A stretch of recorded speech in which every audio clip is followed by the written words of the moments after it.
Super soft ઉનાળા માટે best એવી ઘઉંના લોટની સુખડી. Hello friends, welcome to kitchen art. શું ફ્રેન્ડ્સ, ઉનાળામાં તમારે પણ મીઠું કંઈક ખાવું છે તો ઉનાળા માટે બેસ્ટ એવી આજે આપણે સુખડી બનાવીશું.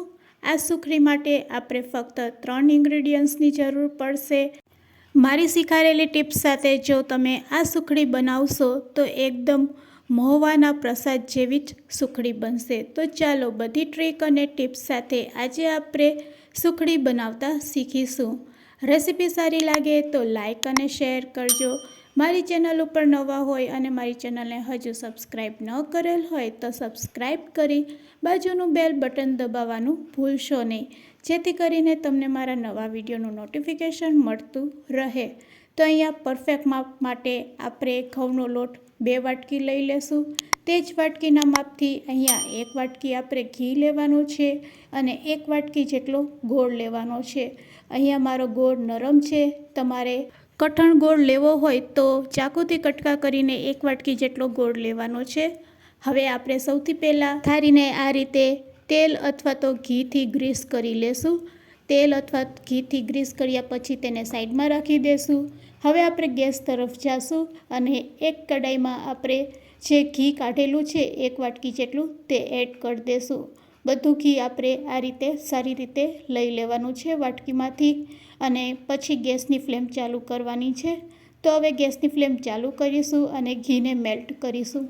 ઘી મેલ્ટ થઈ જાય એટલે 2 વાટકી જેટલો ઘઉંનો લોટ આપણે એડ કરવાનો છે. ઘણા લોકો સુખડી બનાવવા માટે બેસનનો ઉપયોગ કરતા હોય છે સાથે, પણ અહીંયા આપણે બેસનનો લોટ એડ નથી કરવાનો. ફક્ત ઘઉંના લોટની જ આપણે સુખડી બનાવીશું. ઘીમાં એડ કર્યા પછી ગેસની ફ્લેમ આપણે લો રાખી દેવાની છે અને લો ફ્લેમ ઉપર જ આ રીતે આપણે લોટને ઘીમાં શેકવાનો છે. સૌથી પહેલાં જ્યારે આપણે લોટને ઘી સાથે મિક્સ કરશું ત્યારે તે એકદમ કઠણ થઈ જશે. તો તમે જોઈ શકો છો, લોટને ઘી સાથે મિક્સ કરવાથી લોટ અને ઘી છે તે એકદમ પરફેક્ટ રીતે મિક્સ થઈ ગયું છે અને આ રીતે મિક્સ થયા પછી તેને હજુ આપણે હલાવતા રહેશું. આ રીતે સ્પેચ્યુલા અથવા તો તવેથાથી તમે સતત હલાવશો એટલે લોટ શેકાશે અને લોટ જેમ જેમ શેકાશે તેમાંથી ઘી છે તે રિલીઝ થશે અને પછી આપણો લોટ એકદમ સોફ્ટ થઈ જશે. તો આ પ્રોસેસ કરવા માટે આપણે 10થી 15 મિનિટ લાગે છે, કારણ કે આપણે લો ફ્લેમ ઉપર લોટને શેકીએ છીએ. તો જ્યારે પણ સુખડી બનાવો ત્યારે હંમેશા એ વાતનું ધ્યાન રાખવાનું છે કે આપણે લો ફ્લેમ ઉપર જ લોટને ઘીમાં શેકીશું. જેમ જેમ શેકાતો જશે તેમ તેમ તેમાંથી ઘી રિલીઝ થશે અને ઘી રિલીઝ થશે એટલે લોટ પણ શેકાતો જશે.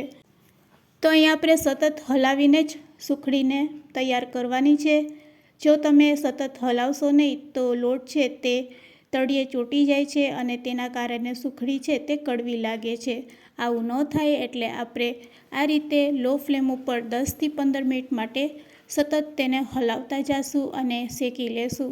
તો હવે તમે જોઈ શકો છો 10 મિનિટ પછી તેમાંથી ઘી છે તે રિલીઝ થવા લાગ્યું છે અને લોટનો કલર છે તે પણ ચેન્જ થઈ ગયો છે. તો હજુ આપણે 5 મિનિટ માટે આ જ રીતે તેને શેકી લેશું. આ રીતે એકદમ સરસ નરમ થઈ જાય ત્યાં સુધી આપણે લોટને શેકવાનો છે.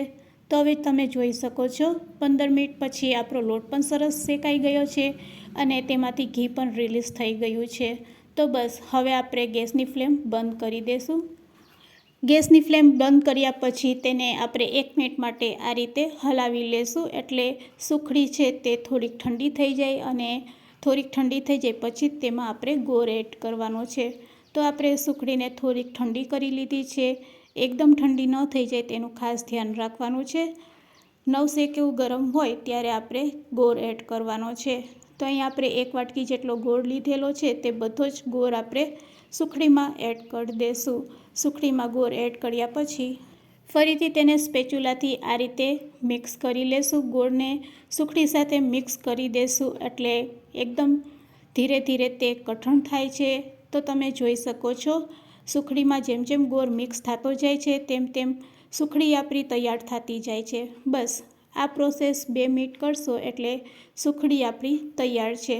તો હવે તમે જોઈ શકો છો અહીંયા આપણો ગોળ પણ મિક્સ થઈ ગયો છે અને સુખડી તૈયાર છે. ચાલો હવે ગ્રીસ કરેલી પ્લેટમાં આપણે આ સુખડીને કાઢી લેશું. જ્યારે સુખડી ગરમ હોય ત્યારે જ આપણે તેને પ્લેટમાં લઈને આ રીતે તેને સ્પ્રેડ કરી લેશું. તો અહીંયા સુખડીને સ્પ્રેડ કરવા માટે આપણે સ્પેચ્યુલાનો ઉપયોગ કરીશું. તમે વાટકીનો પણ ઉપયોગ કરી શકો છો. જો તમારે જાડી સુખડી બનાવવી હોય તો નાની પ્લેટનો ઉપયોગ કરી શકો છો. તો અહીંયા આપણી ઓલમોસ્ટ સુખડી છે તે સ્પ્રેડ થઈ ગઈ છે. બસ હવે તેના ઉપર આપણે ઉનાળામાં ખાવાની મજા પડી જાય તેના માટે તાજું ટોપરાનું છીણ એડ કરશું.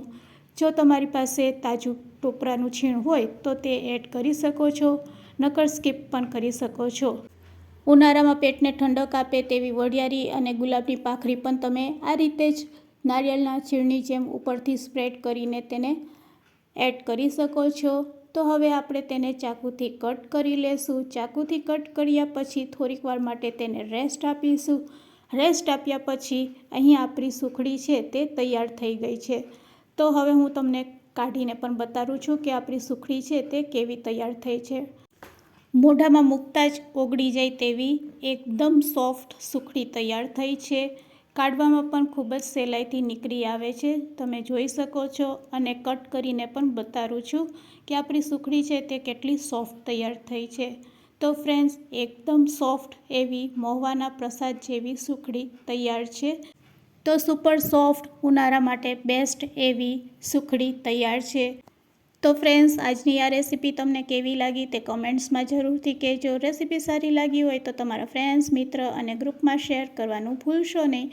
વિડીયોને એન્ડ સુધી જોયો હોય તો એક લાઇક જરૂરથી આપજો. અને હા, આવી અવનવી રેસીપી જોવા માટે મારી ચેનલને હજુ સબસ્ક્રાઈબ ન કરેલ હોય તો સબસ્ક્રાઈબ જરૂરથી કરી લેજો. Thanks for watching. ફરી મળીશું એક નવી જ રેસીપી સાથે.